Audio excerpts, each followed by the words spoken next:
Monsieur Ruffin, vous dites le dialogue s'est terminé puisque vous demandez aujourd'hui, cet après-midi, la démission d'Emmanuel Macron. Moi, j'ai pas demandé la démission d'Emmanuel Macron cet après-midi. On a mal compris, alors. Ah oui, tout à fait. Ce que j'ai dit, moi, j'ai passé mon week-end sur les barrages, à Flix-Secours, à Amiens-Nord et à Albert. Qu'est-ce que j'ai entendu? La colère est devenue de la rage. C'est monté d'un niveau dans le pays. Et moi, la semaine dernière, j'ai fait un discours où j'ai proposé à Emmanuel Macron 3 solutions. Je lui ai dit, rends l'ISF d'abord. Parce que ce qu'il y a, cet ISF est le symbole de quoi? C'est le symbole de l'injustice.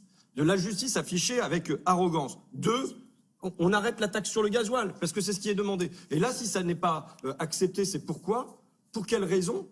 Non pas pour des raisons fiscales, non pas pour des raisons budgétaires, mais purement parce que le gouvernement et Macron, en fait, le roi Macron, s'entête avec orgueil. Et troisièmement, ce que je demandais, c'est que le CICE, demain, sera voté, le CICE.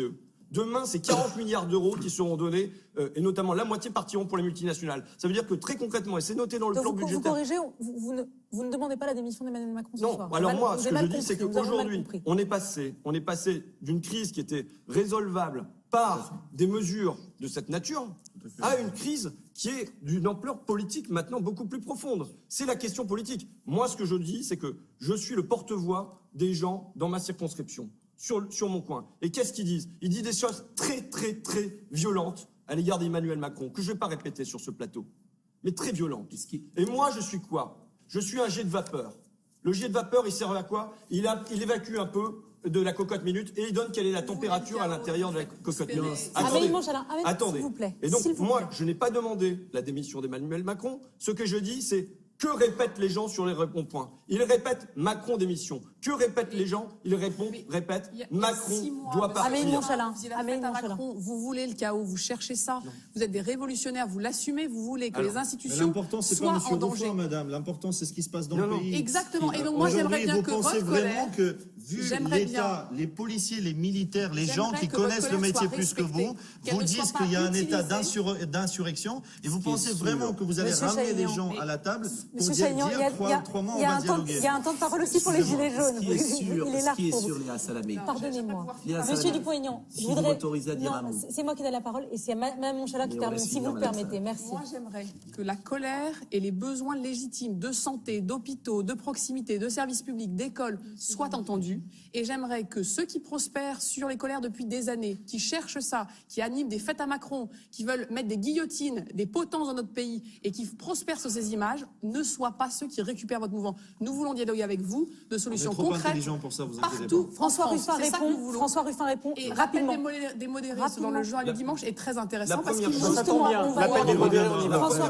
Tous ceux qui me suivent sur les ronds-points savent que tous les jours, je dis aux gens qui souhaitent la violence et qui souhaitent la violence à l'égard du chef de l'État, que moi, je fais mon possible pour que ça n'y aille pas dans ce sens-là et que ça n'y aille pas dans cette violence verbale. Jamais je n'ai utilisé le symbole de la guillotine. Jamais je n'ai utilisé le symbole de la potence. Mais en revanche, qui aujourd'hui déchire le contrat social? Je ne dis pas de petits coups de canif au contrat social, mais qui a déchiré le contrat social depuis 18 mois? Qui a déchiré la France? C'est vous.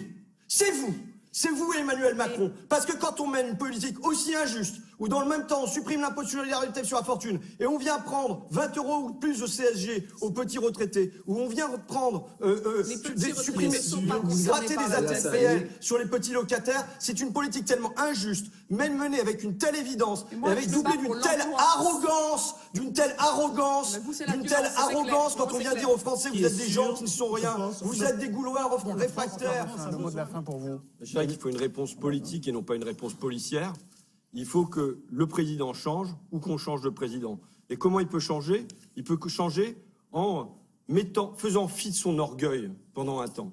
Faisant fi de son orgueil et prendre des réponses simples qui vont pas tout résoudre, mais qui vont dégonfler la colère des gens. 1, je l'aurais dit, rendons l'ISF d'abord. 2, on abat cette taxe gasoil. Et 3e point, dès demain après-midi, l'Assemblée nationale va voter le doublement du crédit impôt compétitivité emploi dont on sait qu'il n'était pas efficace du tout. La moitié pour les multinationales. Le plus gros bénéficiaire en France, c'est Carrefour, c'est-à-dire Bernard Arnault qui a son pavillon de son yacht aux îles Caïmans. On a le deuxième, c'est Meunier qui a mis sa fortune en Belgique. Ce sont eux qui seront les principaux bénéficiaires de cette mesure-là, quand dans le même temps on a gelé les pensions, les allocations, le SMIC. Et très clairement, dans un document qui a été transmis à l'Union européenne, on en est là, un plan budgétaire, on annonce que ce relèvement du CICE sera financé par le relèvement de la fiscalité écologique. Donc, 1, on rend l'ISF, on remet l'ISF. 2, on supprime cette taxe sur le gasoil.